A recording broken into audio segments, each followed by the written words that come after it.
Some of this is going to affect trade back home as well. Finally, a strong close after 4 weekly losses. So, Prannoy, what are we watching out for as we head into trade today? Well, that's what you saw, some bit of a weekly rebound, and as you said, in the last 4 weeks we had seen those deep gashes, so some bit of a recovery was expected anyway. But having said that, now you are looking at important central bank action globally. We are looking at the Fed moving or not moving. The bets are out.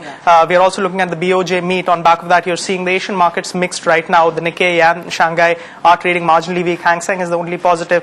The SGX Nifty right now indicating that we could possibly end on the higher side. But again, there's some bit of apprehension ahead of the Fed meet, because this was indicative of, even in Friday's session, because we saw a great deal of unwinding of positions that have been taken in the September series already. Because on the Nifty we saw some bit of open interest shedding. We saw some bit of open interest shedding as far as the Bank Nifty is also concerned. And as you can see, the momentum is not really convincing, because as you have seen, the initial gains in this early hours of the session have always been given up. In fact, in Friday's session we ended marginally lower on the contrary. So you're looking out for some of that. There's the sanguine commentary from the IMD also continues. The monsoon seems to be 16% below normal. So all these will continue to be factors. There's some bit of cheer as far as the IIP data is concerned. The July IIP, that has beaten estimates, but if you could, the fiscal deficit again has widened. So again, mixed cues from there. Let's see how it pans out in today's session, and importantly heading into the big global event.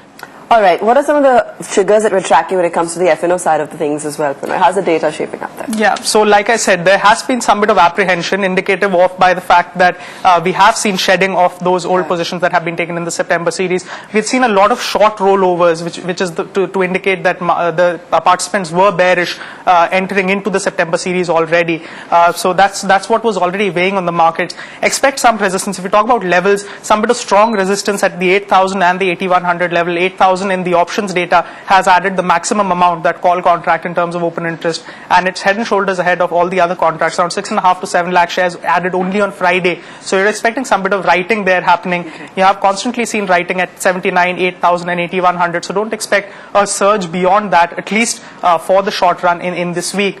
On the lower side, you're expecting some support to come in at 7,700 levels. 7,500 put, on the other hand, has also added significantly in terms of that. If you talk about FIA action, they have continued to be sellers. They've sold around 7,500 crore as far as the cash market is concerned. DII buying has ebbed a little. They've bought a little more than half of what the FIs have sold in Friday's session. If you talk about the futures categories, they've been marginal buyers as far as the options contracts are concerned, so no big cheer coming in there. They've been big sellers in the options category, so there has been apprehension there as well. So obviously heading into the Fed meet, we're looking at important cues coming from there.